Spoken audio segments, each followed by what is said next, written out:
Good morning. It's 8:07 on News Talk 1079. Big day today. Kohberger. The sentencing will begin here in about an hour.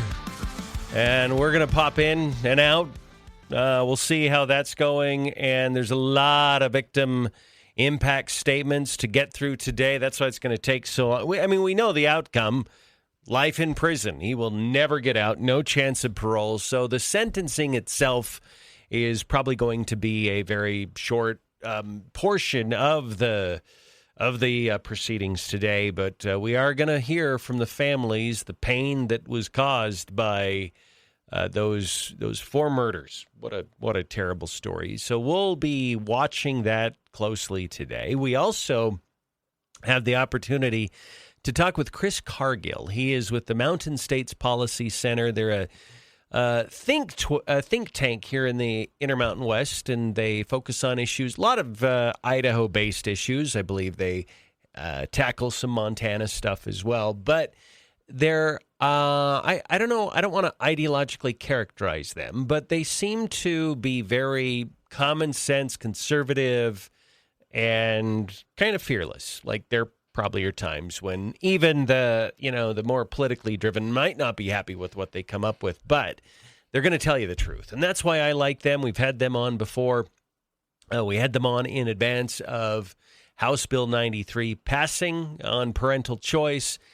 And this is kind of fascinating. Like I know what I'm watching, but I don't quite know what I'm watching here. When we see these town halls, they're really, I don't think they're town halls. They're town hall styles. They're panels where you have a moderator and then you have three people. The only problem is, and this is why I have a tough time taking it seriously, is all of these people are all in. It's a propaganda tour to gin up anger over parents now having the choice with a tax credit that will allow them to choose other things, other options for their kids. I don't understand why it's such a big deal. I know that there is protectionism of K through 12 that is almost cult-like, and that can be a little bit frustrating. But we're going to talk with him about it. The bill is already passed.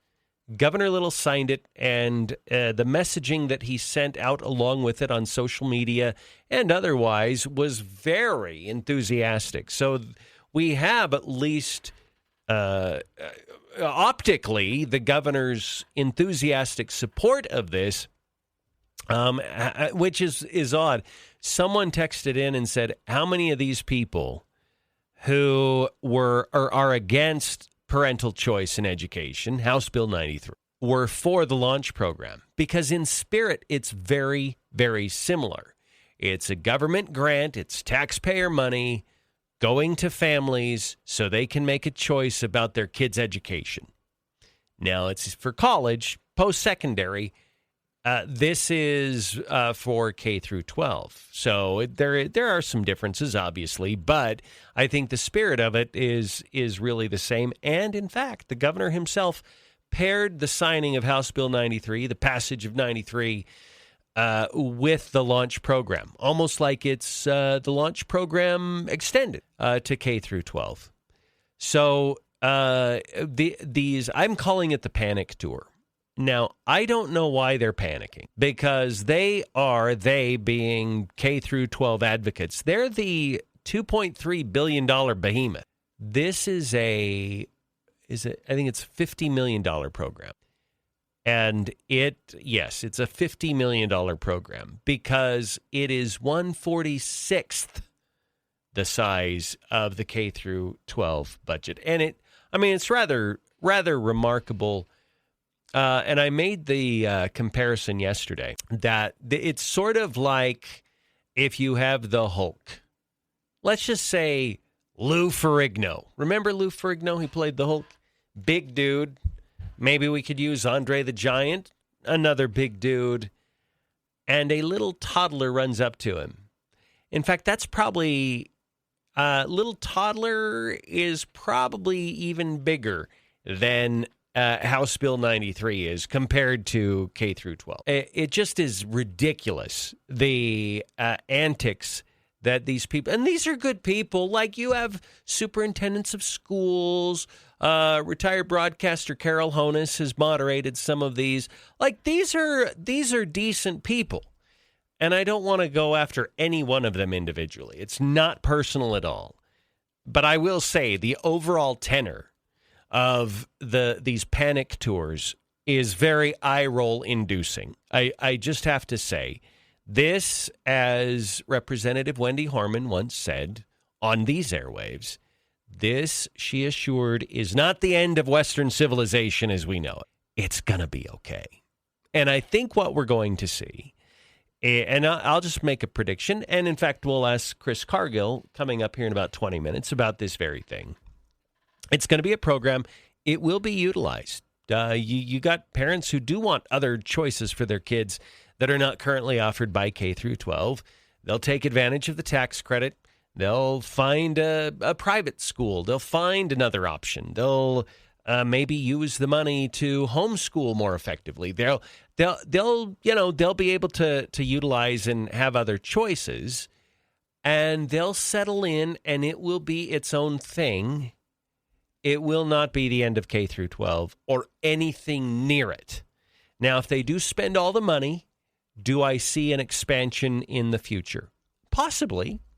I don't know why we wouldn't. If it's working for families, I don't know why we wouldn't help alleviate the burdens that we have. I mean, you have school districts that are upset about class sizes. Well, this helps with class sizes. This takes a few kids, not a lot, but a few kids out of the system, so that we can have more optimal teacher-to-student ratios.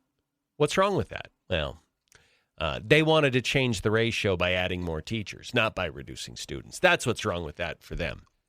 So we'll talk about that. Also, we have, I guess the heat's getting turned up on Barack Obama. And I'm sure he's probably a little bit worried about this. But Tulsi Gabbard, again, in the wake of Barack Obama, releasing a statement that did not refute the accusations. It called them ridiculous, and it said we don't want to dignify it with a response. But then they made a point that had nothing to do with the allegation. Now, I'm going to ask you something. I sometimes I engage you via text. This would feel very kindergarten-like if I were to engage you via text right now and ask you the question, can you tell the difference between these two statements? And I'm boiling this down as simply as I know how.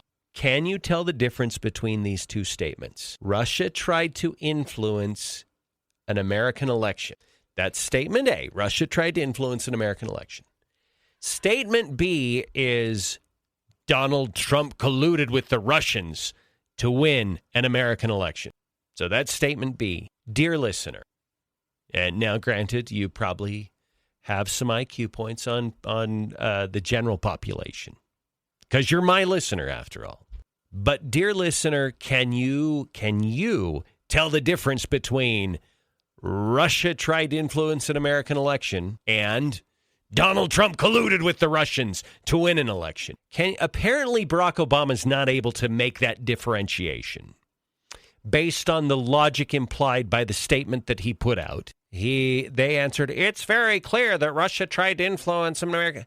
That's not the allegation, Barack Hussein. That's not what is being alleged here. Everybody knows it. And quite frankly, Russia and China and probably Iran and maybe even North Korea, they're all trying to influence the outcome of the election. It's sort of part of their warfare and who they are. That's always been the case for a very long time. That's nothing new. And it has nothing to do with the evidence that Tulsi Gabbard is talking about. Here's the evidence that she's talking about. In late 2016, it appears, and we look forward to having these documents made public so we can see them, and there will probably be hearings and something. Will it get to the point of prosecution? Nobody thinks that that's likely to happen because that never happens. Accountability? What are you talking about? That's a pipe dream.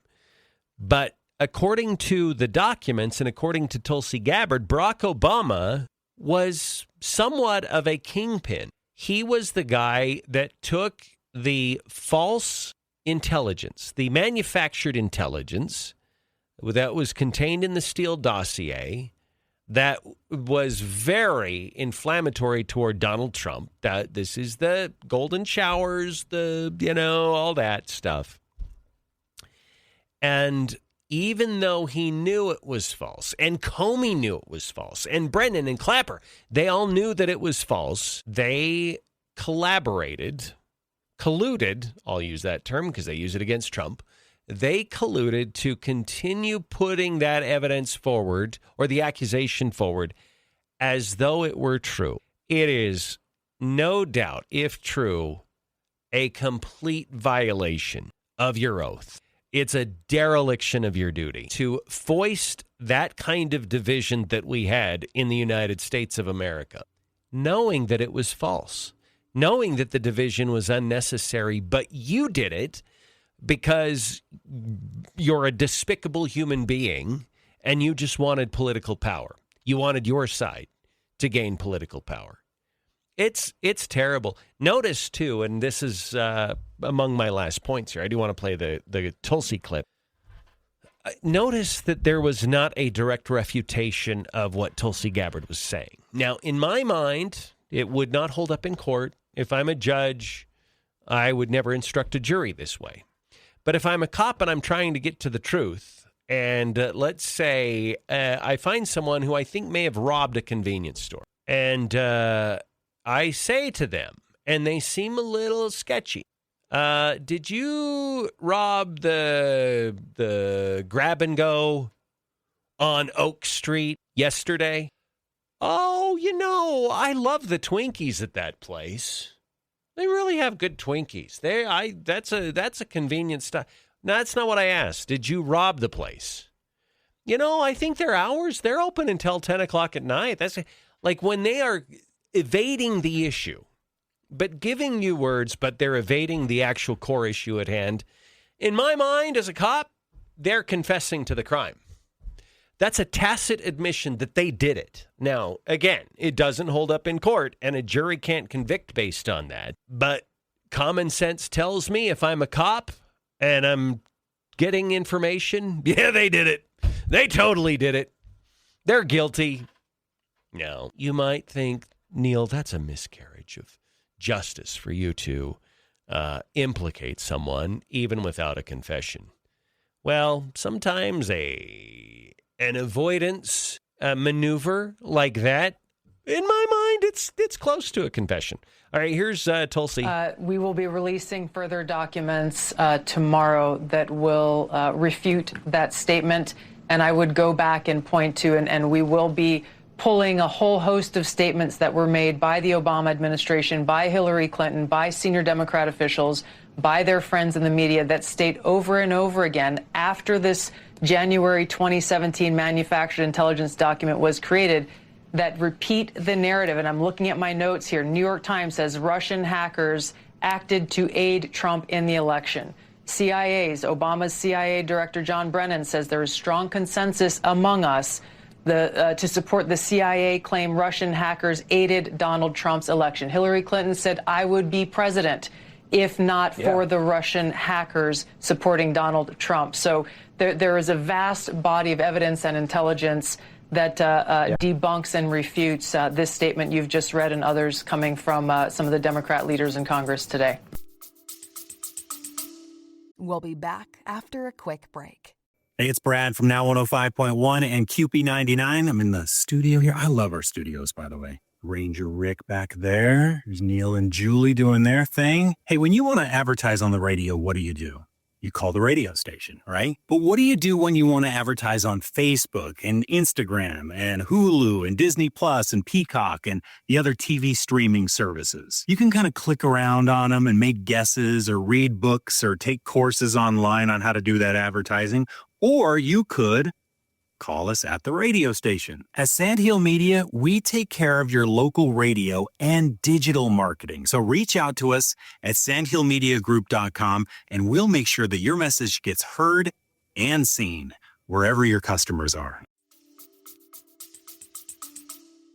Okay, you know how I view this, and then I've got a break here, but I view this kind of like how they handled the 2020 election. They just had to get someone in. They knew he had dementia. Consequences be damned. We just have to have the next presidential term. And so they put Joe Biden in. They didn't look over the horizon. They didn't look out ahead and say, you know what, this may cause us problems for 2024. Because dementia usually doesn't get better.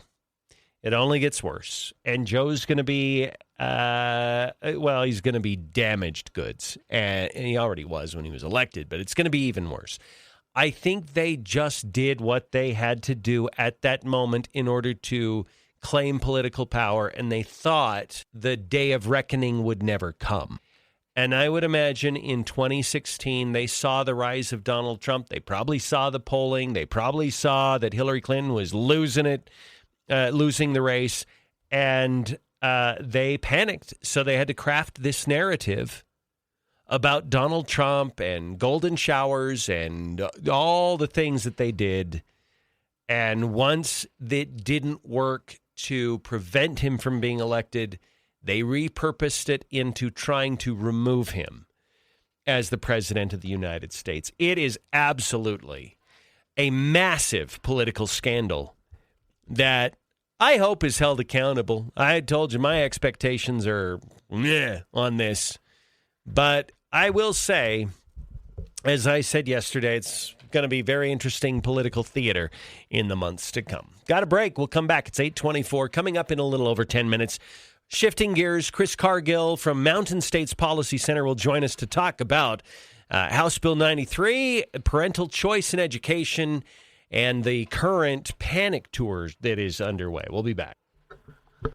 It's 8:20, we'll call it 8:29 on this Wednesday morning on News Talk 107.9. All right, you guys have heard me talk about the Z-Kleiner and the Zofa. I've been talking about it for a couple of months now, but I thought, okay, we use AI all the time. I'm going to ask the AI assistant a question. I said, how many hours does the average person spend in bed? This was the answer. On average, most adults spend about 8 hours in bed each night, though only 6 to 7 hours of that is actual sleep for many people. The extra time includes winding down, trying to fall asleep, waking up during the night, and lounging before getting up. That equates over the average lifetime to 26 years spent sleeping and 7 additional years spent trying to fall asleep or just lying in bed. So a total of 33 years is spent in your bed. That's nuts. That's nuts over an average lifetime. But yeah, that's about a third of your time. So yeah. About a third of your time. So if you're that person who isn't even getting that good quality sleep, you're just tossing and turning and you need something better, maybe the Z-Kleiner or the Zofa are the solutions for you. Z-Kleiner is a single person. Zofa is a 2-person. They're both meant or designed to actually sleep in. They have multiple heat, massage, and zero gravity recline options for maximum circulation. They're also made with science-backed nanobionic fabric that speeds blood flow up to 30%. So that decreases your inflammation. So those 33 years, you're actually helping your body more than just getting the sleep if you use these new options with the Z-Kleiner and the Zofa. They've also done a study that the Z-Kleiner and the Zofa increase muscle strength, enhance recovery, and also your overall wellness just gets better. The sleep score study says it improves sleep quality by 121%. So if you want better sleep for those 33 years of your life, get on down to Timberline Homes, 711 East Anderson in Idaho Falls. They'll talk to you all about their wellness line of furniture. It includes infinity massage chairs, also their those lift recliners if you have an issue with that. So again, 711 East Anderson in Idaho Falls. It's Timberline Home. 8:31. We'll be back after this. Chris Cargill joining us from Mountain States Policy Center. Ready? Okay. Chris, can you hear us okay? I can hear you. Okay, we're set. We still have 2 or 3 minutes here before we get back on the air. So we're glad you're coming on today. We look forward to it. Well, absolutely. Thanks for having me. I appreciate being here. I know. Did we interview you like a year or so ago, or was that someone else from Mountain States?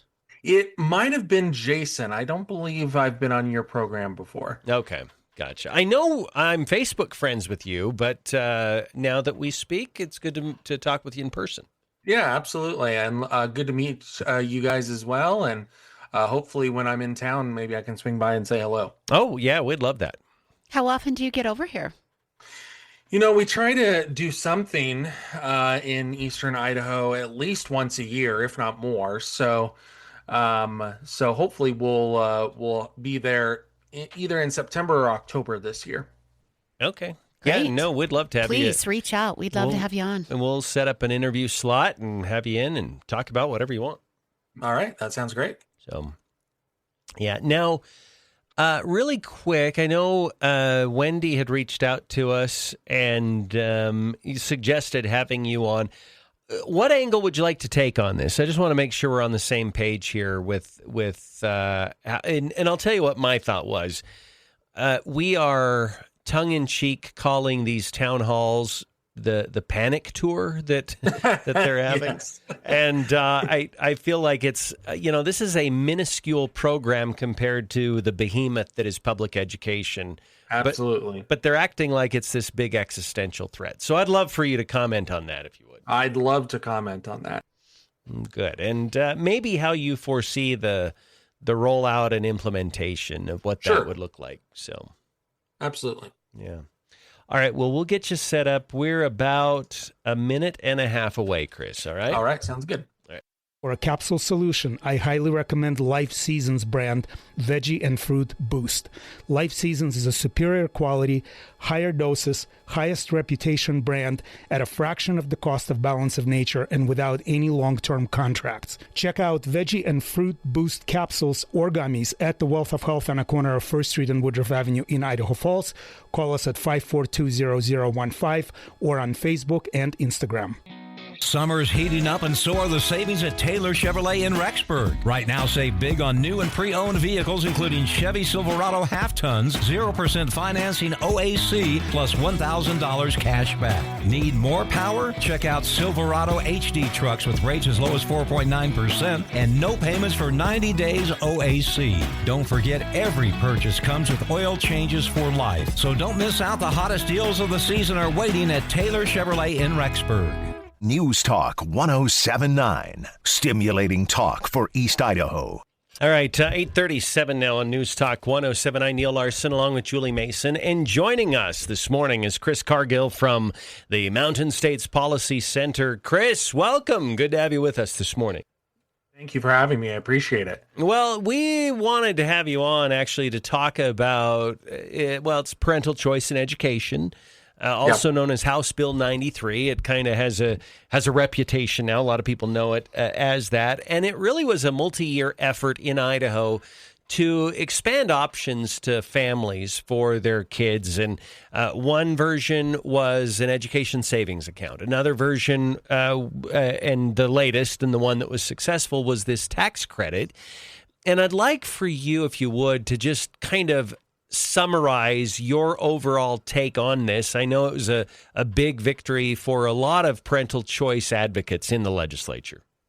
Absolutely. And I mean, if you look at the map of the country, Neil, Idaho was one of the last conservative states to really adopt a plan like this. And every state does it differently. I mean, look, Arizona has education savings accounts. Some other states have tax credit scholarships. Still other states do it other ways. Idaho came up with its own plan, which is simply a tax credit. It's a very, very small program, comparatively speaking. I mean, $50 million is the cap on it, so it can't exceed that number. You compare and contrast that to, for example, the state's K through 12 budget, which is approaching $3 billion. So you're talking about less than 1% of total budget that we spend on K through 12 public schools. But I think the great part about the Idaho plan is that it doesn't touch the K through 12 public school budget. It's a completely separate line item in the state's budget. It doesn't take money away from public schools. It just gives, as you mentioned, parents another choice, another option if the public schools aren't working for them. And look, most families like their public schools. To paraphrase President Obama from 15 years ago, if you like your public school, you can keep your public school. What we're talking about here is the remaining maybe 10% or 5% for whom the public schools aren't working for them. Maybe they have special needs kids, or maybe they're experiencing tremendous bullying at their school, and it's just not working out for them. They're what I call the square peg that's trying to fit into the round hole. And so it really makes sense to have as many options as possible out there for parents so that they can choose something that works best for their child. It's one thing to say that we want to have a great public school system, which we do, but it's quite another to say that the main goal of the state is to educate all children, no matter where they go to school, whether it's public school, private school, homeschool. Give parents more options so that they can choose what's best for their kid. Okay. All right. I'm sure you're very well aware of the Save Our Schools Idaho tour. They've been doing these little town halls. And I've got some issues with their website. So I wanted to read the very first bold paragraph that they have. It says, no matter how you look at it or how you rebrand them as parental choice tax credits or education savings accounts, vouchers are schemes. That's my first problem. And then it goes on to say that undermines strong public education and student opportunity. So I want you to address both things, that the fact that they're choosing to call this a voucher and if that's correct or not. And then the second part, which is exactly how is it undermining strong public education? Yeah, and let me just say that if you look at the definition of what a voucher is, this is in no way a voucher. And I think it's very unfortunate that they're using that language. We know why they're using that language. They're using that language because voucher has a very negative connotation to it.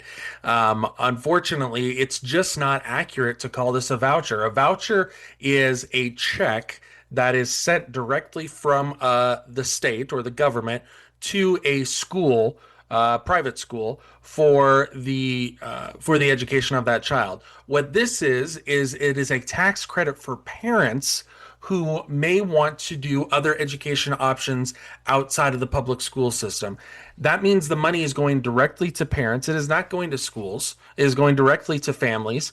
In some cases, they may spend it on different education items like private school tuition, but that's their choice. They also may spend it on homeschooling curriculum, or they may spend it on a micro school that they choose to be part of, or they may spend it on educational options outside of the K through 12 system. Basically, what we're doing is we're putting the money in the hands of the families, the parents, to help them better educate their child. So I think it's really unfortunate that the coalition is using that language. They are also saying a lot of other things that are simply not accurate. And I think over time, we will see most folks in the state come to recognize the inaccuracy of this language. So, Chris, one of the things we have been, not really jokingly, but tongue-in-cheek, we've been calling this the panic tour that they're on. And I don't really understand it. The figures that you cited before, I've been using $2.3 billion, but you're saying it's closer to $3 billion that K through 12 gets each year. And this program is minuscule compared to that. What are they so afraid of? Why are they running around in a panic, representing a nearly $3 billion behemoth, and acting like they're so incredibly threatened by this relatively small $50 million program? I mean, I don't quite understand what the source of their panic is. I wish I knew, Neil. I think they just they see they see giving parents options, I guess, as a direct threat to them, which, quite frankly, if the public schools are performing as they should be performing, there should be no threat to you whatsoever. I mean, you're talking, again, as you mentioned, Neil, about a minuscule amount here to give parents more options. What we've seen in other states is that, and the research has showed us, specifically from the Peabody Journal of Education and other outlets, that this not only helps students who are participating in the program, but also improves public schools outside of the program as well. So there are numerous benefits for this. We actually took a look at about 180 different empirical studies on education choice, and the results were overwhelming in terms of the impact that it had, not only for students participating, but also students who decided to stay in their typical K through 12 setting. So I think it's really unfortunate that they are going around and trying to make people believe that this is somehow going to be the end of public education. I would just say to you, as the West Virginia State Supreme Court ruled, both of these things can work together to improve educational outcomes for kids. And that's the goal here. Chris, one question I wanted to have you. You mentioned, West Virginia, and maybe you know something I don't. We haven't been following this with great detail. Is there a legal challenge to House Bill 93, an active one that you know about? I've heard people threaten to take it to court, but I am not aware of any specific one as of today. Okay, now if we went back in our archives, both interviews that we've conducted and also external events that have happened, I can think of a handful of lawmakers that declare that House Bill 93 is unconstitutional, that it violates Idaho's Constitution, the right to a uniform, all of that language that we use for education. I would imagine if it was that clearly unconstitutional, there already would have been legal challenges filed to this, which makes me wonder, yeah, there are threats, but a threat is meaningless until they actually do it. Why haven't they done it yet if it's so clearly unconstitutional? I think that's a great point, Neil, and I think the reason is because it is not unconstitutional. I think, unfortunately, they were using that language, again, to try to scare some people, scare some fellow lawmakers into believing that this would somehow be an albatross legally on the state. And the research that we did, we put out a publication late last year talking about the legal cases that prove that this is completely constitutional.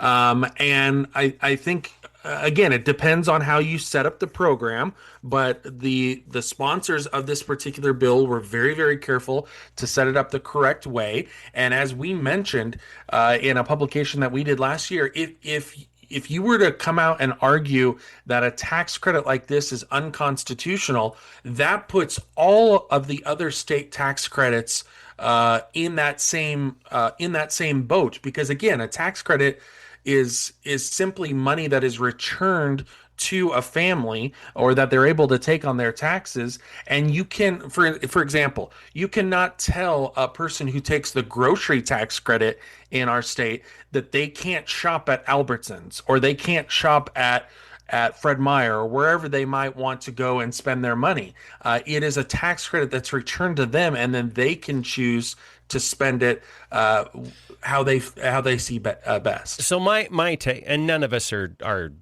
unless you're moonlighting, Chris, as a judge. None of us are judges here.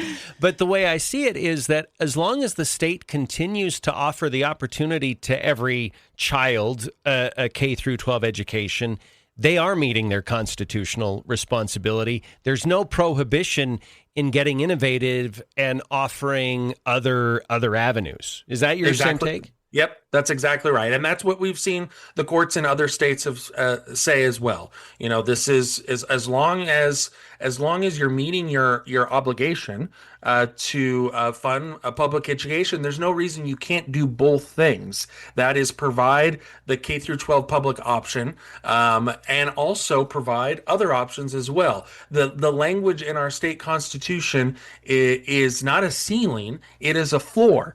And we already have the floor in place. So there is a reason we can do other things as well. And there's a need for us to do other things as well.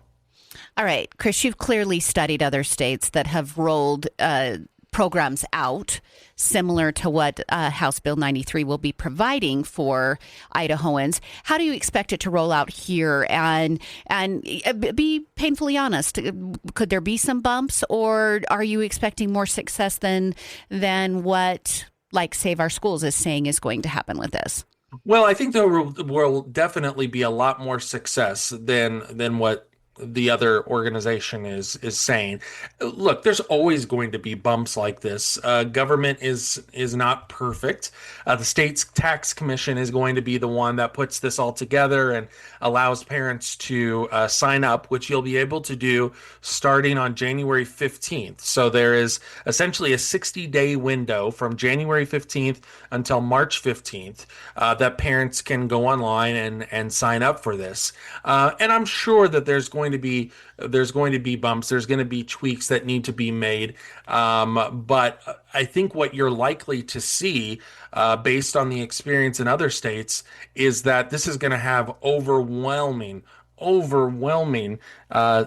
only support but interest. And in fact, in some of the other states that have launched this, they've seen their websites crash because parents have so much interest and are going online to want to sign up. Again, our bill here in Idaho is only $50 million. So there's only so much money that is available here. We did the quick math, and you're talking maybe 10,000 students, depending on who signs up at the most. Keep in mind, there are 330,000 students, give or take, in the K through 12 public school system. Another 35,000, again, give or take, going to either private schools or homeschools in our state. So you can see that this will probably be gobbled up pretty quickly by parents who want to take advantage. Chris, last point here, and we'll let you go because we are close on time. But I have said through this entire debate, instead of K through 12 advocates trying to stop these alternatives, their work really should be engaged in addressing why so many parents do want alternatives and look in the mirror and figure that out. I think that's got to be their task rather than fighting this war externally. They need to look and say, why do so many parents want to take their kids out of public education? I agree 100%, Neil, and I wish that they were all working together on the same page to try to make that happen. Look, as I mentioned earlier, it is a good thing. Competition is a good thing, and having public schools be available for parents is terrific. It's part of our state obligation. It's part of the requirements in our state constitution. There's no question about that.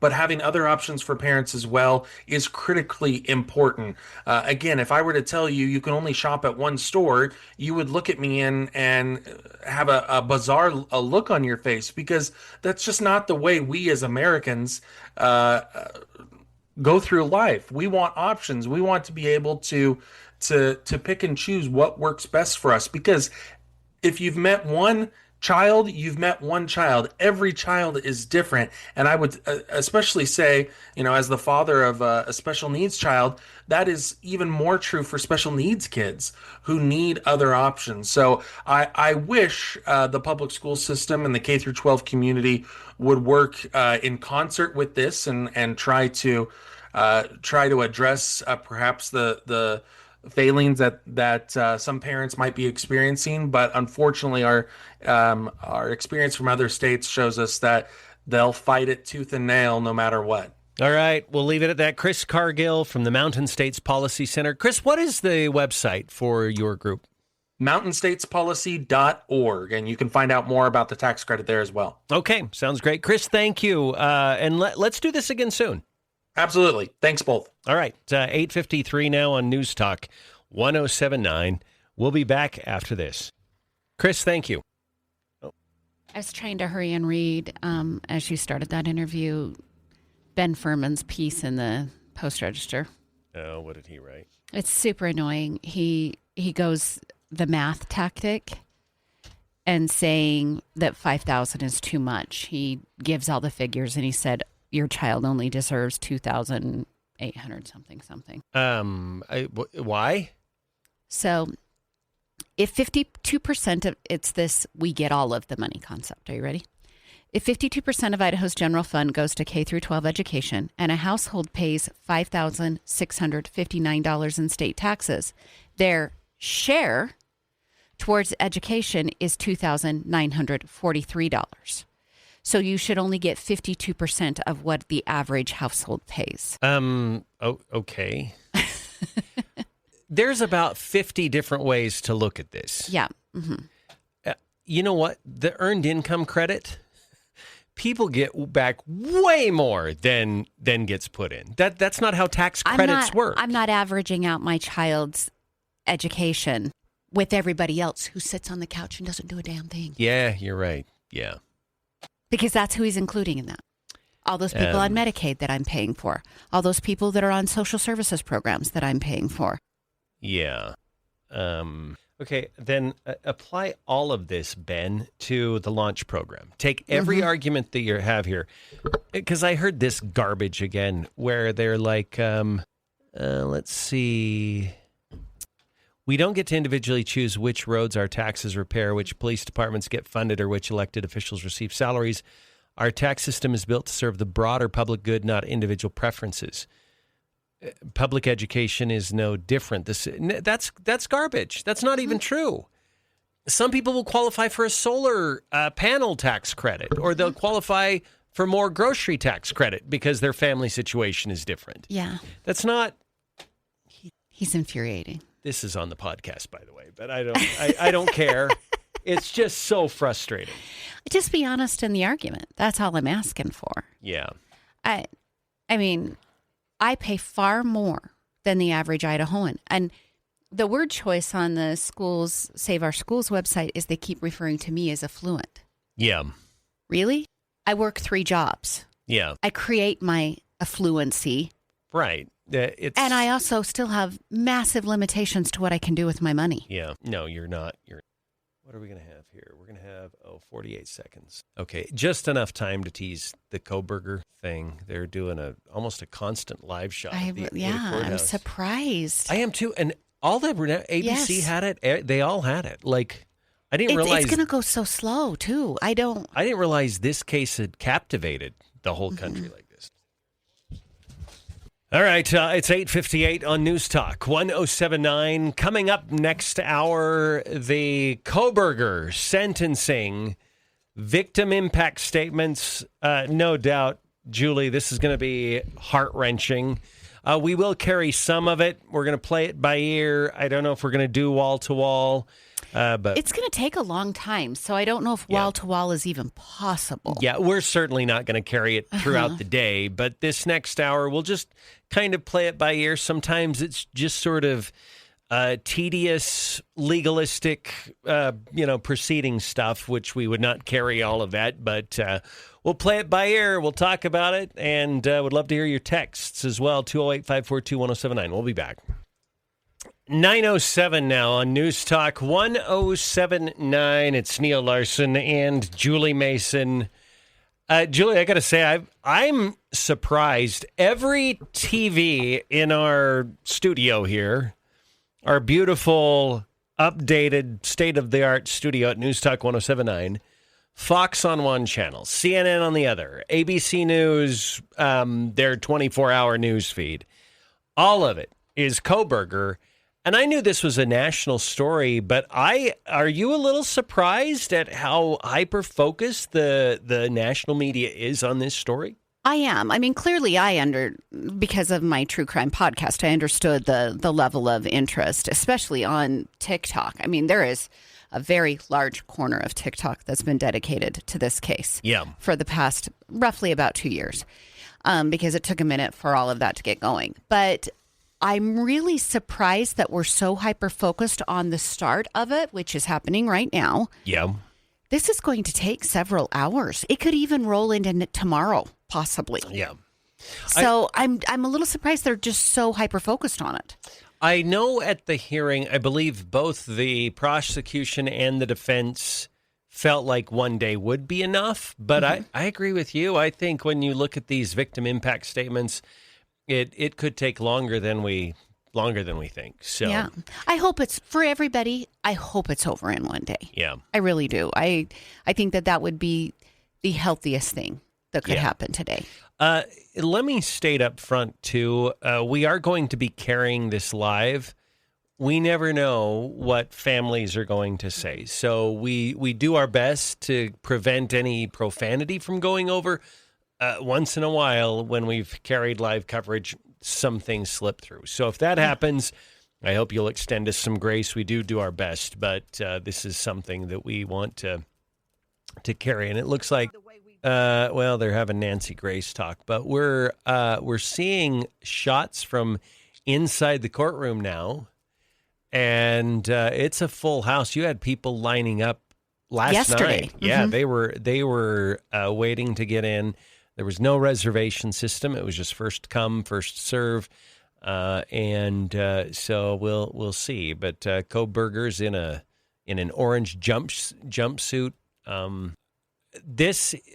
There is pressure for him to speak and also to indicate why he committed these murders. And I think the prevailing thought is that he won't do that he probably will stay silent, because a lot of times they don't say anything. President Trump put out a truth social earlier this week and wanted the judge to force Bryan Kohberger, but there's no mechanism for that. There's no way for the judge to extract that. The plea deal's accepted. This is a formality. We know the sentence. He's going to go to prison. He's going to spend the rest of his life in prison. For consecutive life without parole. So, he's not getting out, and he's agreed to waive the appeal process with that plea. So there is no appeals after this. You know, it was interesting. Brian Enton, he's a crime correspondent. He talked about visiting the prison yesterday, and the fact that this hunger strike is going on at the prison. Yeah. And it's getting no attention really at all. Right. Yeah. Because as far as crime in Idaho is considered, this is eating up all the room, all the room on the stage. They picked a dumb time to do a hunger strike. Yeah. I mean, honestly, if they had thought about this, they'd be like, oh, no, Kohberger's going to steal the show right now. And I guess until I watched that video by Brian Enton, I didn't realize what they were striking for. Do you understand what they're striking for? Oh, yeah. Well, they say conditions are horrible, but then you find out what they're about, and you're like, okay, that might be inconvenient and a little unpleasant, but they're also striking because there's gangs in prison. Hello, welcome to prison. Yeah, they're tired of the administration of the prison separating the individual gang members. They want to be able to be potted with, if potted is a word, potted with their gangs so that they have their safety net and security in prison. Okay. What? Yeah, that's part of the hunger strike. Oh, that's ridiculous. That really is ridiculous. Yeah. So we want to be able to form our gangs in prison. Okay, no, that's not a. Keep not eating that, because you're not going to get that. I don't. Go right ahead. Yeah. Let's see. Here we are. Would I have thought that something like this would have happened to my closest friends? I thought that we were going to wake up and go upstairs, see them and tell them how they had scared us, and that they were going to tease us about how we are constantly scaredy cats, and make jokes about it as we would go to Taco Bell like always. By the way, this is one of the surviving roommates. What turned out to be my worst nightmare. When I first woke up that morning, I had no idea what happened. I woke up around 7 with a terrible toothache. So I called my dad, who is a dentist, and he asked what I should do. He told me to take Advil, so I did, and I went back to sleep. I was still out of it and still didn't know what happened. If I had known, I of course would have called 911 right away. I still carry so much regret and guilt for not knowing what had happened and not calling right away, even though I understand it wouldn't have changed anything, not even if the paramedics had been right outside the door. I was so frantic that morning and scared to death, not knowing what had happened. And when I made the 911 call, I couldn't even get out the words. And from then on, I don't remember a thing. It was like my brain wiped that whole memory. That was the worst day of my life, and I know it always will be.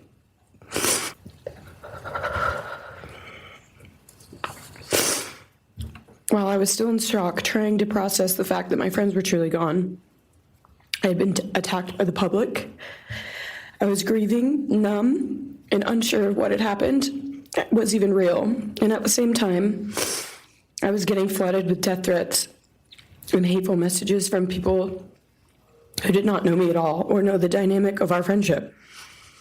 Social media made it so much worse, and strangers made up stories to entertain themselves. The media harassed not just me, but also my family. People showed up at our house. They called my phone, my parents' phones, other family members' phones, and we were chased while I was still trying to survive emotionally and grieve the loss of my friends. I hated and still hate that they are gone, but for some reason, I am still here and I got to live. I still think about this every day. Why me? Why did I get to live and not them? For the longest time, I could not even look at their families without feeling sick with guilt. I did not know what to say or what to do. I was terrified that my presence just made their pain worse. And I was still here when their kid, their siblings and their friends, their loved ones should have been here instead. After everything happened, I was afraid to go into my own backyard or alone in my house.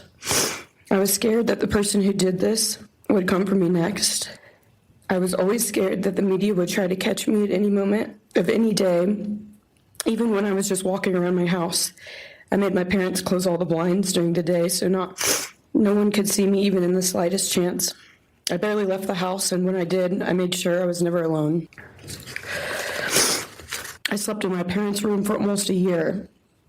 I made them double lock every door, set an alarm, and still check everywhere in the room just in case someone was hiding. And I still check my room every night before, and I double lock it.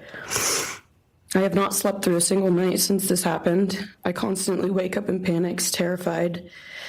Someone is breaking in, or someone is here to hurt me, or I'm about to lose someone else that I love. The fear never really leaves. For a long time, I could barely get out of bed, but one day I realized I have to live for them. They did not get the chance to keep living, but I do, and I will not take that for granted. So now every day I remind myself to live for them, and everything I do it with them in mind. I am still scared to go out in public, but I force myself to do things because I know that they would want me to keep living my life to the fullest. I am beyond blessed to still be here, and I refuse to take that for granted when they did not get a chance. Our house was not just a house, it was a home. It was where we laughed till we couldn't breathe, make meals, did crafts, binge watch reality shows, played games, and spent lazy days on the couch. It was movie nights, wine nights, morning debriefs, pranks, hot chocolate, cookies, and warmth. I would cherish those memories forever, and I will not let what happened erase how special our home was or how much those memories meant to me. Now I would like to share some bits and pieces of who they were as people and some of the memories that we shared. One of my favorite memories was Halloween, and we all went to Sigma Chi.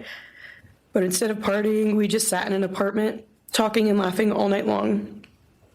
I do not think I've ever laughed that hard in my life. We did not care about the party, we were just happy to be with each other. Xana was 1 in a million. She was the life of the party.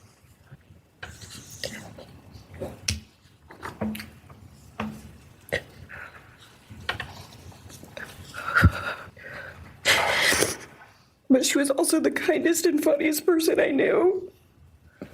Everyone loved her because she made everyone feel so loved. She was just someone you always wanted to be around, no matter the circumstance. One of my favorite days with Xana was when she laid on the couch, when we laid on the couch together all day watching movies and snacking. Or when she, Maddie, and I would go and get margaritas, chips, and salsa. She would also light up a room with her presence alone. Kaylee had the most beautiful, radiant smile. And she was so kind, but also one of the funniest people I've ever known. She loved playing little pranks. And she always had us laughing so hard that we could not breathe. She was so full of energy and life. I really believe that she could have ruled the world if she wanted to, and she would have been America's sweetheart. Ethan was the sweetest, most genuine guy. He was always smiling and always making other people smile too. Ethan was the kind of person you wanted around. He was so kind and easy to talk to, and just so fun. And the way he cared for Xana was truly something to admire. And really was proof that storybook love and true romances really do exist. It was not only obvious to me, but everyone that was around Ethan and Xana that they were absolute soulmates. Maddie was not only one of my best friends, but she was the older sister I would have always wanted. There was no one I looked up to or admired more than Maddie. She was truly a ray of sunshine, and everyone was drawn to her. She was so kind, loving, funny, fun, and passionate. She had the sweetest soul and wanted nothing but the best for everyone, and to love and show love to everyone. She took me under her wing and always made me feel so safe and included, and above all, loved and valued. She never failed to make me laugh or put a smile on my face.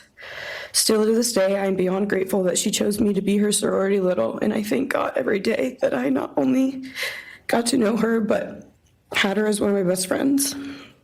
Honestly, I cannot pinpoint one favorite memory with Maddie because I have so many, and this would be a very long read if I did. But if some little memories with her that I cherish is when the two of us made a nice dinner and split some wine, or when we would binge watch Jersey Shore or Summer House. When we came up with a whole dance routine on Halloween and danced and sang all night, like no one was watching.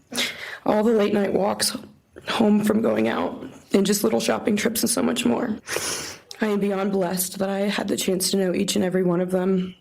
They changed my life in ways I would have never put into words. I hope that they are remembered for who they are and not what happened to them, because who they are were so beautiful, and they deserve to be remembered in the highest way. My heart breaks every time I go to text one of them or how badly I wish I could see and hang out with them. And then I remember I cannot. I will never be able to again. But I still talk to them in my prayers every single night, and I always will. I wish more than anything I could hug them one last time. And I wish I could tell them how much I love them. And even though I cannot, I still tell them every night I will keep living for them as long as I am lucky enough to still be here. And they were all truly one of a kind, and they will be in our hearts forever and always. Thank you. And please convey to Bethany my appreciation for her courage, and I hope that she heals. Next is Dylan Mortensen. We're asking for some accommodations for Ms. Mortensen, and that she be allowed to sit in my seat. Sure.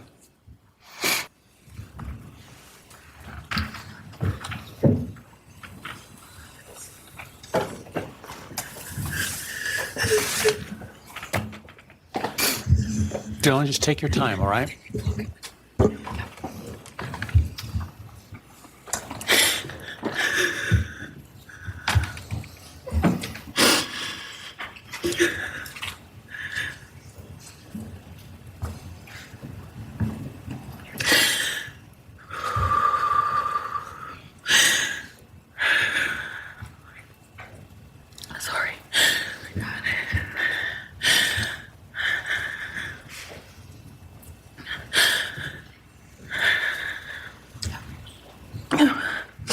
Thank you, Your Honor.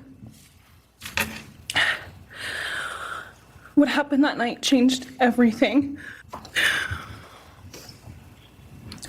Because of him, for a beautiful, genuine, compassionate people were taken from this world for no reason.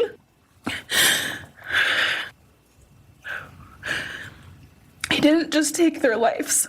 He took the light that carried it into every room. He took away how they made everyone feel safe, loved, and full of joy. He took away the ability for me to tell them that I love them and that I'm so proud of them.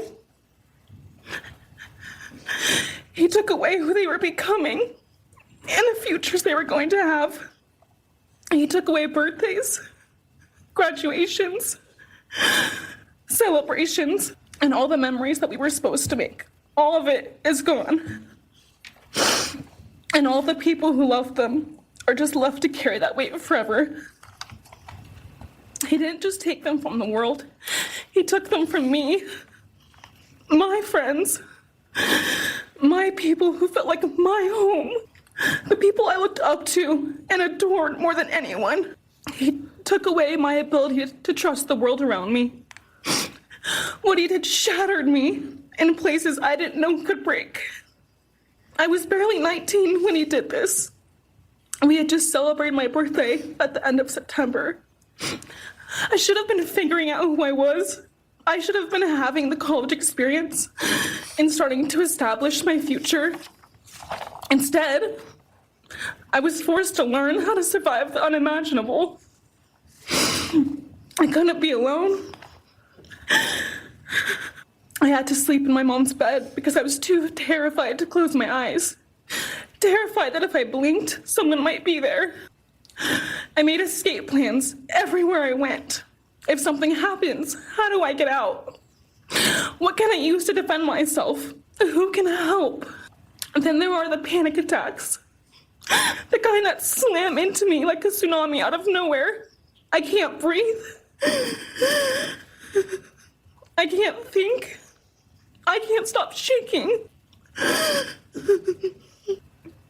All I can do is scream because the emotional pain and the grief is too much to handle. My chest feels like it's caving in.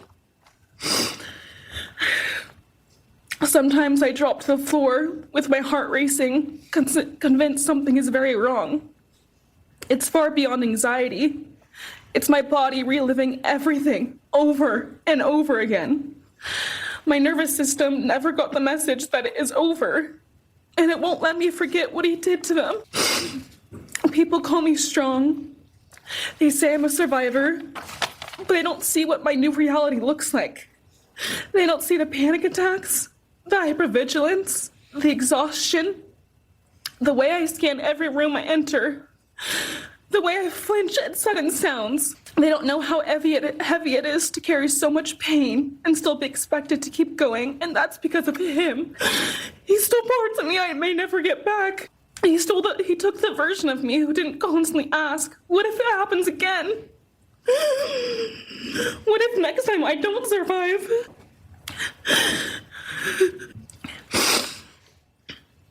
He may have shattered parts of me, but I'm still putting myself back together. Piece by piece, I'm learning how to live in this new version of life. It is not easy. It hurts, but I'm still trying. Still trying, and I'm not trying just for me. I'm trying for them, my friends. About a year ago, I had a dream about them. I got to say goodbye. I told them I won't be able to see you again, so I need to tell you goodbye. They all kept asking why, and all I could say was, I can't tell you, but I have to. When I woke up, I felt shattered and heartbroken, but also strangely grateful. Like maybe in some way that dream gave us the goodbye we never got. Still, no dream can replace them, and no goodbye will ever feel finished. He is a hollow vessel, something less than human. A body without empathy, without remorse. He chose destruction. He chose evil. He feels nothing. He tried to take everything from me. My friends, my safety, my identity, my future. He took their lives, but I will continue trying to be like them, to make them proud. Living is how I honor them. Speaking today is to help me find some sort of justice for them. And I will never let him take that from me. He may have taken so much from me, but he will never get to take my voice. He will never take the memories I had with them. He will never erase the love we shared, the laughs we had, or the way they made me feel seen and whole. Those things are mine. They are sacred, and he will never touch them. I get to feel sadness. I get to feel rage. I get to feel joy even when it's hard. I get to feel love even when it hurts. I get to live. And while I will still live with this pain, at least I get to live my life. He will stay here, empty, forgotten, and powerless. That is Dylan Mortensen. Julie was in the apartment, and she was the roommate that saw him, right? Yes. So she was the one on the same level in that house. Her bedroom was down the hall from Ethan and Xana, the bedroom that they were killed in. All right. It's 9:30 now. We're going to take a break. We've got some commercial obligations to take care of. We'll continue to monitor this as it unfolds on News Talk 107.9. My name is Scott Laramie. I'm Maddie Mogen's stepfather and the husband of Maddie's mother, Karen Laramie. I will read this victim impact statement on behalf of Karen and myself. Maddie was our gift of life, our purpose, and our hope. Maddie quickly became Karen's joy, identity, and purpose in life. I joined Maddie's life when she was 2.5 years old. The experience transformed me into a life of joy, love, and family. Maddie was bright, beautiful, kind, empathic. She listened carefully to others and was observant, seeing and caring about the hearts and the minds of all she encountered. She loved music and music festivals. She had a wonderful sense of humor. She excelled in school. She was an easy child to raise, almost never requiring discipline, and almost always giving us parental joy. One time Karen remembers disciplining Maddie as a little girl. Maddie responded, "You broke my heart," which of course melted ours. She had a keen wit, even at that young age. As she transitioned into teenage years, she prioritized us and extended family over many of the distractions that capture teenagers. She showered us with her presence and love at family events, barbecues, picnics, birthdays, holidays, and others. She spent countless hours with her papa, her Uncle David, Aunt Nadine, and her other close family and friends. This world was a better place with her in it. As she reached adulthood, Maddie applied her studies to be a marketing professional, entering into an internship at Payne West, and started planning her professional future. As with all things, she involved Karen and myself in the joy of her journey. As she transitioned into womanhood, Karen and I continued to be astounded at this wonderful and accomplished person we had created. All parents dream of their children accomplishing more than them. We realized this dream, all we had not become, she was becoming. Karen and I are ordinary people, but we lived extraordinary lives because we had Maddie. Maddie was taken senselessly and brutally in a sudden act of evil. She was taken along with the young, promising, and bright lives of Kaylee, Xana, and Ethan. First, we felt disbelief.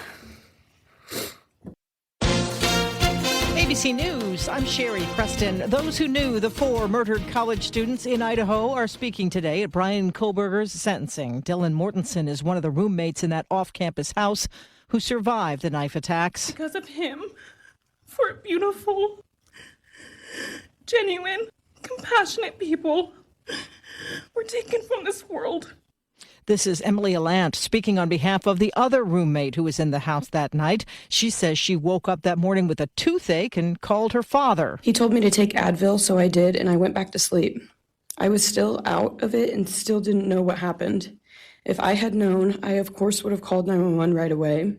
I still carry so much regret and guilt for not knowing what had happened and not calling right away. The parents of the victims also expected to speak, but it's unclear if Kohberger will. His punishment expected to be 4 consecutive life sentences. This is ABC News. And we're back on News Talk 107.9. It's 9:35, and we'll continue to tune in here. Scott Laramie is Maddy Mogen's stepfather, and here he is speaking. I felt the same, and we continue to struggle. The loss of Maddy has impacted so many beyond our family. Her second family is her sorority sisters who grieve alongside us. She has so many close friends who suffer from her loss. We will continue to be. Her loss will continue to be felt by the Vandal community, including Vandal Solutions on campus, where she volunteered her time for others.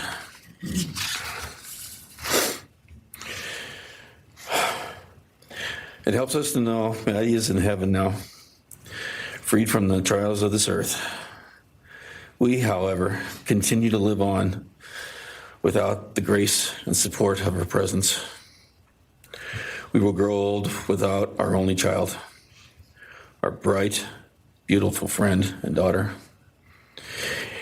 In the end, there are no words that can accurately capture the devastation of losing Maddy.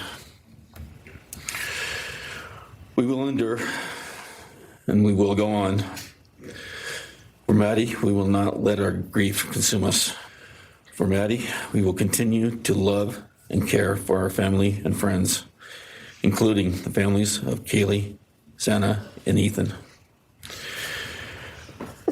We will remain united with them.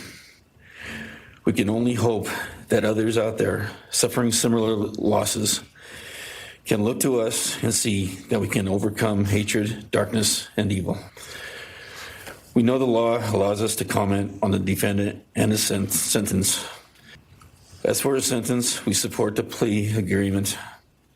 Society needs to be protected against this evil. As for the defendant, we will not waste the words, nor will we fall into hatred and bitterness. Evil has many faces, and we now know this, but evil does not deserve our time and attention. We are done being victims.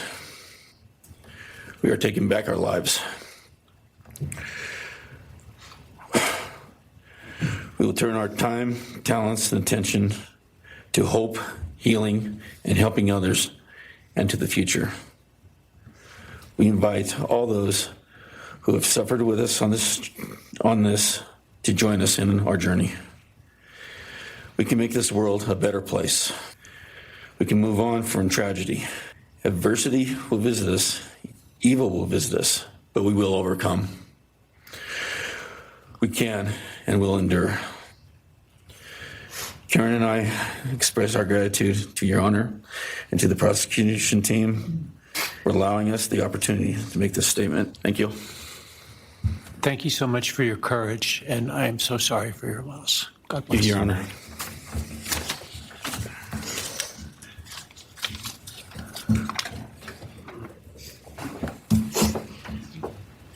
You're listening to live coverage of the sentencing hearing for Bryan Kohberger. Boy, Julie, these are gut-wrenching. It is. They're hard to hear. And it's amazing that Bryan Kohberger is sitting there completely emotionless. Yeah. Nothing. No, not even flinching. Yeah. Let's listen in. May it please the court, counsel? My name is Leander James. I am the pro bono counsel for Karen and Scott Laramie. Karen has asked me to read this statement into the record. I thank my husband, Scott, for his statement, his courage, and his unending love and support during this dark time. While words are inadequate to capture the impact of this horrific crime in our family, he expressed it as best anyone could. For Maddie's sake, I will add my supplement statement that incorporates additional impact in the context of my extended family. I am grateful to Maddie's great uncle, Bryan Kohberger, for assisting me with the difficult task of putting our pain into words. For me and my extended family, Maddie was our hope and our light. Her beauty, both outside and in, shone its light upon everyone with whom she came in contact. Her beauty, she carried that hope and light into the future for our entire family. We have memories of our Maddie and grief and pain at her being taken from our presence. Any one of us would have given our own light to have been outshone by hers. We now look to our Creator to know that her light continues where we look to see her in His presence. Those who commit evil for their own twisted gains and purposes truly defile the efforts and sacrifices of mothers, fathers, families, teachers, clergy, public servants, service members, and all those who commit themselves to the greater good, freedoms, and the future light of our nation. Condemnation falls heavily upon those who squandered the lives of our future hopes and dreams. Some may offer forgiveness for what the defendant has done. However, we cannot at this time, or perhaps ever, nor will we ask for mercy for what he has done. His acts are too heinous, the agony and grief he has caused too great. But we will waste no further words or thoughts on him. For Maddie's sake, we will move on. We will do our best to carry Maddie's light into this world and make it a better place. I thank the court and the prosecution for allowing me the opportunity to make my statement. And I thank all those who have and will support my family and the families of Kaylee, Xana, and Ethan. Thank you. Thank you. Thank you, Mrs. Snyder. That is Leander James. He's an attorney for the Mogen family and read the words for Maddie's mom. Mm-hmm. One of the things that we noticed, Julie, you were talking about how there is zero remorse. You can see no remorse whatsoever for Kohberger. And in fact, there are times where he almost appears to be enjoying himself. Like there's some kind of satisfaction. Yeah, there's not a smirk on his face. It's a very, set in stone expression that he's got going on. But I've watched victim impact statements where the convicted criminal has wept along with the family. There's nothing, no emotions at all. It's just vacant. It's empty. Mm-hmm. I'm here today with my sister Lori Cheeley, Maddie's great aunt, and my son Ben Mogen, and my daughter-in-law Corey Hatrock. I'd like to begin by thanking a number of people involved in bringing this case to closure.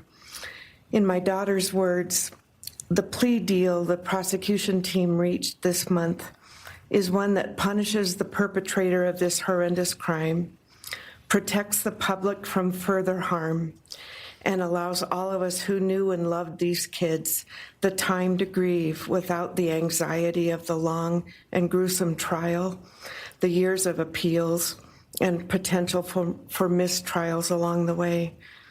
My family and I are so grateful to Bill Thompson and his prosecution team for their dedication and painstaking work that forced the perpetrator to admit his guilt. We want to thank the Idaho State Police, the Moscow Police Department, the FBI, and Judge Hippler. We'd also like to thank the University of Idaho officials who have treated the families of the victims with such dignity and kindness, and who have honored the 4 victims beautifully. Maddie was my first grandchild, so when she was born, all her grandparents had the distinct pleasure of deciding what we'd like to be called. I chose Nana, pretty original. But when Maddie was about 1.5 years old, Her papa, Ben's dad, and I were planning to visit the new little family in Oregon. Maddie didn't have an extensive vocabulary at the time, but for some unknown reason, she called bananas ba-deedle-deedles.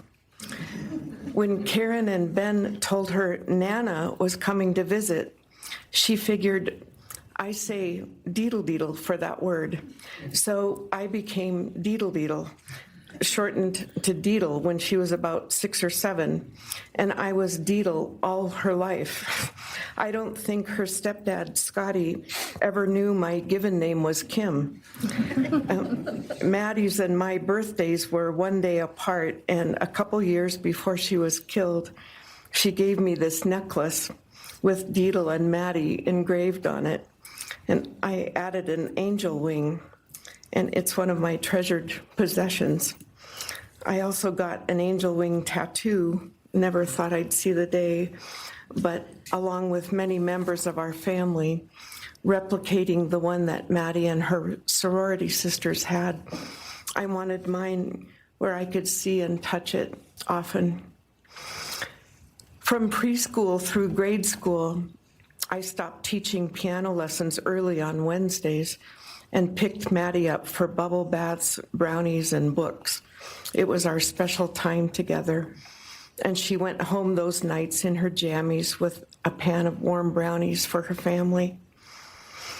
Although Karen and Scotty raised Maddie and did such a lovely job of parenting, we Mogens were lucky to have her for holidays and many other family gatherings. We'll always have our treasured memories of Maddie growing up in our big, extended, cooperative family. And I thank Karen and Scotty Laramie for being so generous and open and sharing Maddie with her Mogen side of the family. When the 4 kids were murdered, the foundation fell out of our world. Initially, the fear was truly debilitating.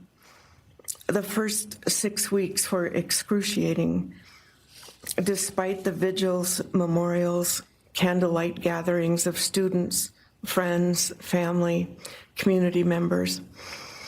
After the arrest, in the past 2.5 years, my family has lived with grief, with the effects of traumatic grief, of which I was blissfully unaware before all of this.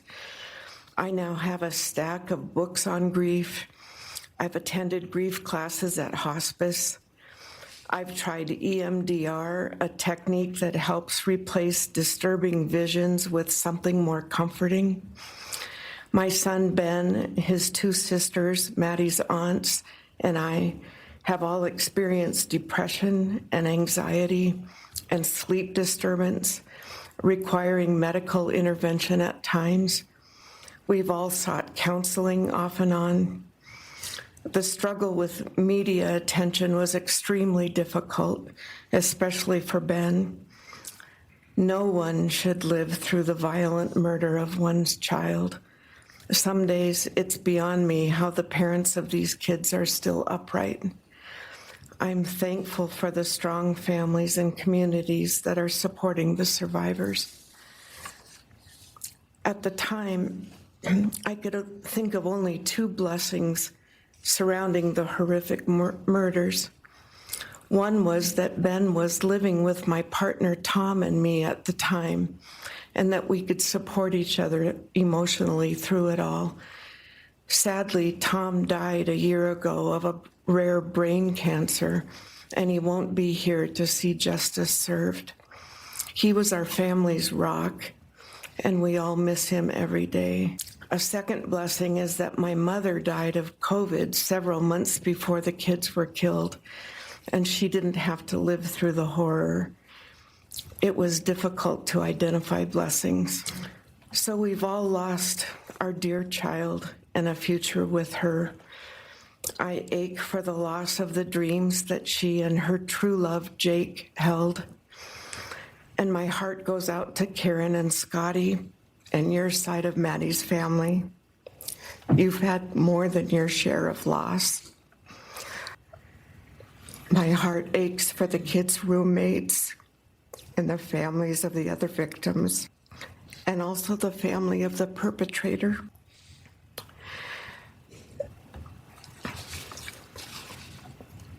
Going forward, we Mogens are choosing to put our energy and focus into honoring Maddie's too short life and sweet spirit by celebrating Maddie May Day, which my two daughters established.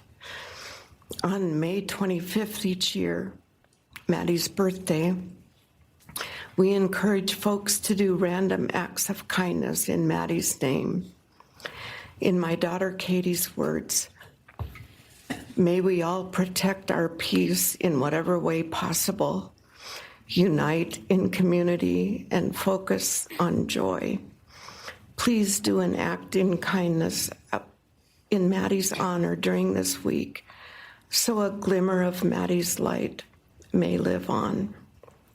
Thank you. Thank you, and I appreciate your courage, and bless you and your family. Thank you. It is 9:51 now on News Talk 1079. Neil Larson, along with Julie Mason. And Julie, we're going to take a very quick break here.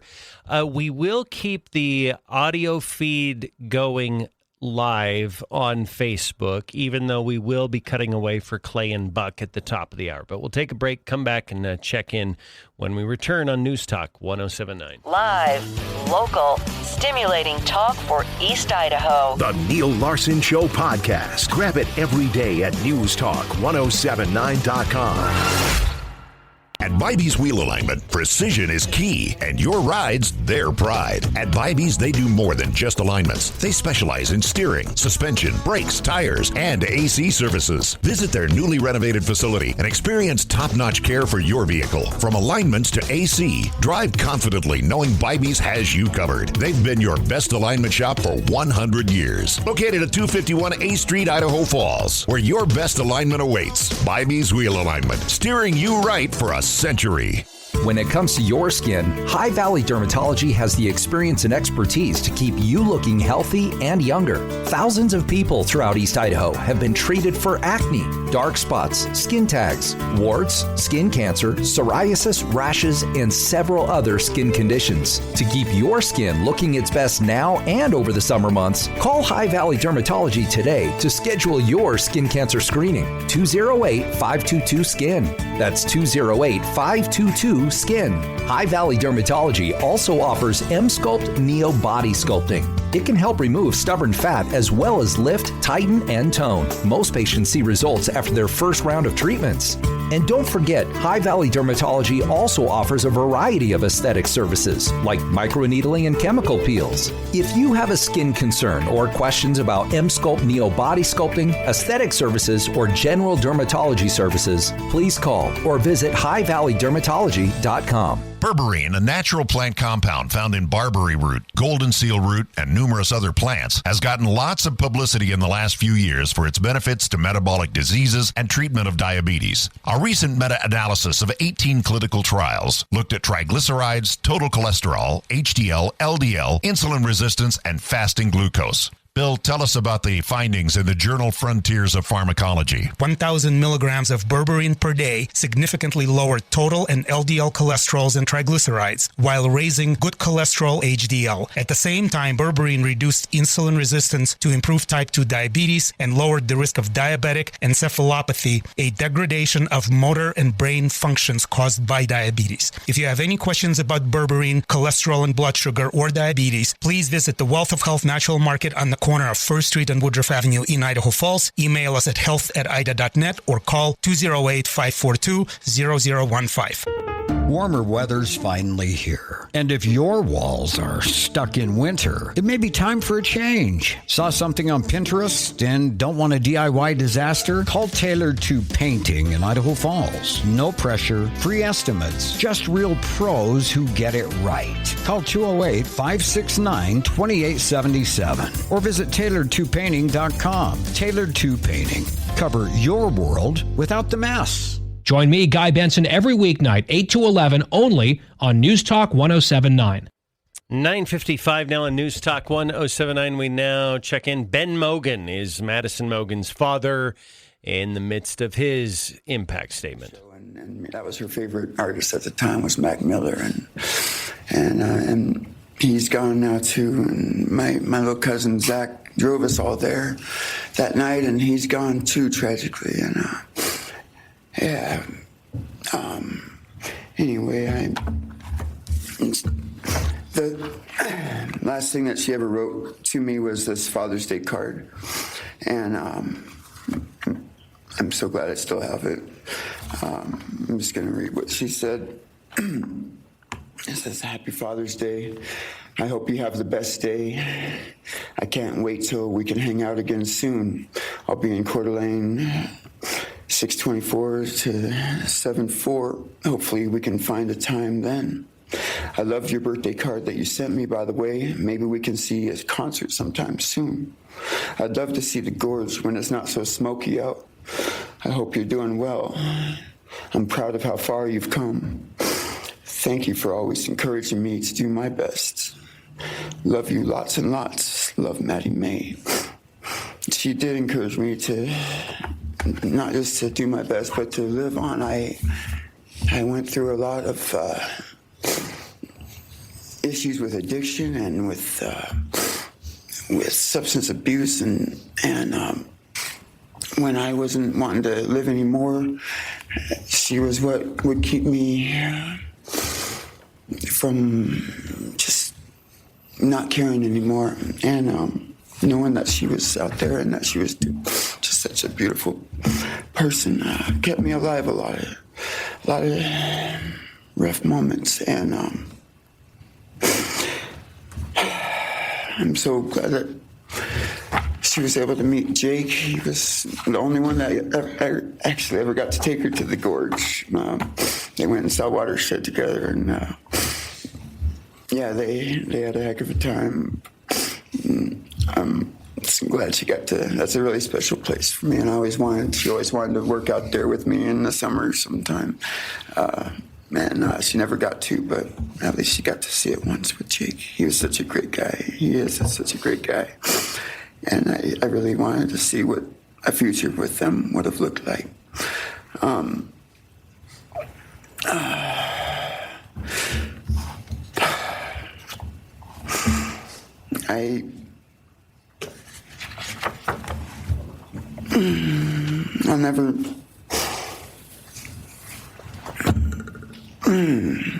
never be able to replace her. I wrote a bunch of stuff. I just don't know what to say right now. Except I just miss her so much, and I just love her more than anything. And this shouldn't have happened. And a death sentence is one thing. You know when it's going to happen, and it's going to be all gentle and stuff. But a life without parole, with a building full of people that all just want you to not be around anymore, winking at every morning, not knowing if that's the day they're going to pull your card. I mean, that's